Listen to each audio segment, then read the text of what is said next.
Hey folks, picking up our study, we're on to verse 8. This is a trustworthy statement, and concerning these things I want you to speak confidently, so that those who have believed God will be careful to engage in good deeds. These things are good and profitable for men. So we are told that the statement Paul has just made is trustworthy. Now, it would seem that the statement Paul's referring to is what he's just written, this little poetic verse in verses 4 through 7, regarding the trustworthy statement.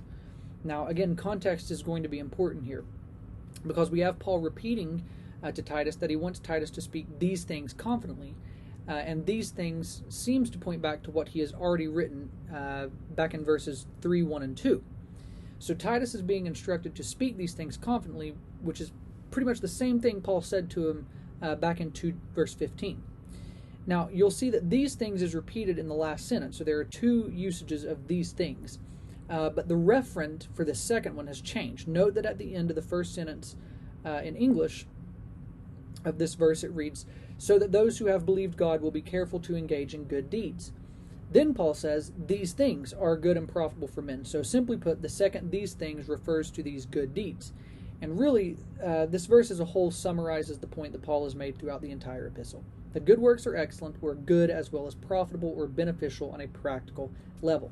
Now, taking everything we've talked about in Titus so far, remember that Paul is combating to a large degree the teachings of the Judaizers, which says that faith is demonstrated or validated through works. And we want to be careful that we don't confuse what Paul is saying regarding good works with the position he's actually teaching against. Paul has this strong exhortation for believers to maintain these good and beneficial deeds. And by stressing that, it still seems to indicate that he believes it's possible for these genuine believers to not maintain good deeds. So we want to pay close attention to the sequence here. Paul is encouraging Titus to speak confidently for the benefit of those who have believed. This word is perfect tense in Greek, suggesting an ongoing result of an action that has already been completed.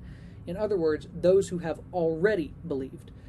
So the good works in question is not a prerequisite for belief, nor justification of belief.